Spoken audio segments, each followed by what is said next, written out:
going, everyone? Welcome back to the channel. For today's video, this is something different. I say that a lot. I mean it this time, though. So, have you guys ever wondered, or have you ever thought about distance versus speed or anything like that?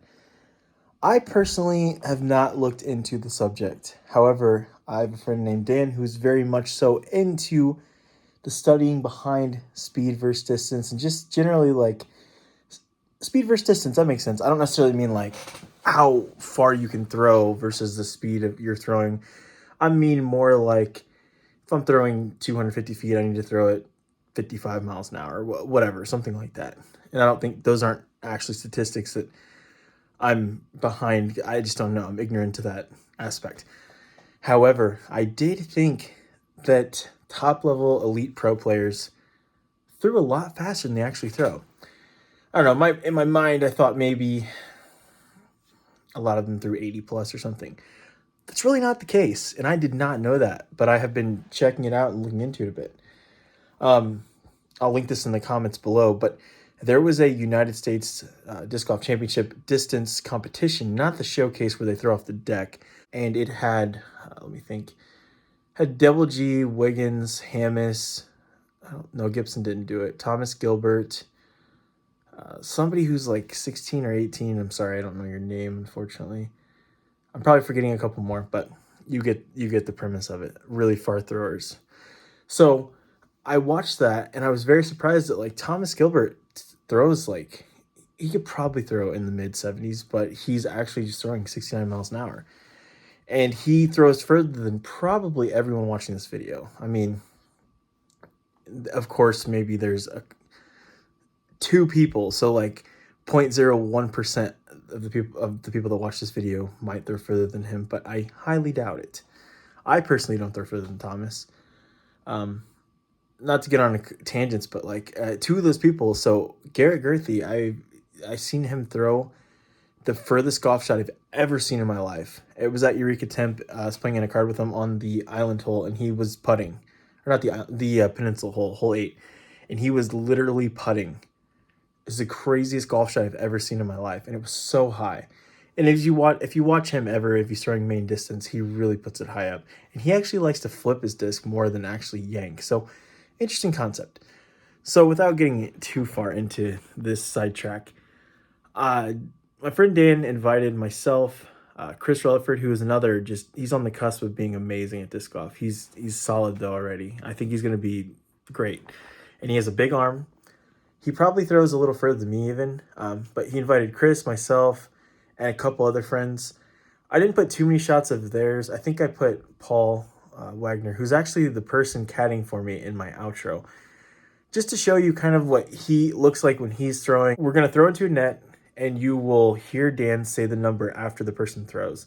And then I'll come back in after these throws, which I said they're only a minute of rapid fire throwing, and then we'll kind of talk about what we saw, and it's very interesting, for sure. So let's take a look at some throws. 66. 51. 66. Oh, 67. 66. 62. 69. That was good. 66. 66. 69. 66. 68. 72. Dang. 69. 67. 73.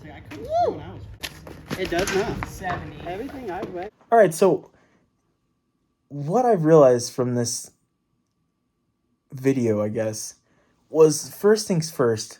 This is my second time throwing into a radar gun, or using a radar gun. I thought I threw way harder and faster than I actually do. And I mean, that transferred over to what I thought, like, I don't know, it doesn't look like Paul McBeth throws like 80 miles an hour, but it does look like Eagle throws 80 miles an hour. It's just very interesting. But Paul doesn't waste too much energy when a lot of other people do. James Conrad. I mean, but then again, I don't know how James might only throw 72 miles an hour, but boy, he gets everything behind it. So Paul, I think, threw 51, maybe threw another one like 55. And then Chris and I were having an easy time in the upper 60s. So like 66, 67. Not too many 68s. I had a bunch of 69s. And keep in mind, I cut this out. We threw for like an hour and a half or something. And then I didn't hit any just 70 flats. I think Chris hit 170 flat, 172. And then I hit 173 and some 69s. Rarely ever am I throwing that shot where I threw 73 miles an hour and just absolutely putting everything I have behind it. Because you truly do lose a lot of accuracy when you like. So in that little bit of experiment, if you will, of throwing into that net, I was throwing so hard. I mean, you can just see me uncorking after I actually follow through. And when I was throwing that hard, I couldn't get further than 69. And when I actually just opened my left shoulder more and turned it away from the target, technically the back of my shoulder got more towards the target, just so I could close my body all the way and then open up and sling through. So keep in mind when I'm doing that, I'm not rounding. I'm just that was great because my lens is on their side. I'm not like rounding. I'm actually reaching straight back, and I'm just taking my shoulder and closing it more and more and more. I know that looks like I'm opening it, but you have to, perspective is, I'm not facing my target. So yeah, I think before the first time I could get 72. I don't really know the equation of hypothetically 65 equals 400 feet. I don't know the exact equation on that, but I just found it very interesting. Other things I've noticed recently, as far as miles per hour versus distance goes, if you go watch Goat Hill this year, I think Cody Kirkland is his name. He does not even come close to throwing as fast as the people in his card. But you also have to calculate the fact that like just spinning the disc and what you can truly do spinning the disc and getting extra flight, or just like perfectly hitting your angles, manipulating nose angle. There's so many things that go into it. But I know obviously that how fast you can throw the disc definitely is a big part of it. So I just thought it was interesting, guys. I just wanted to share this with you. I kind of want to know what you think below. So just feel free to drop it in the comments.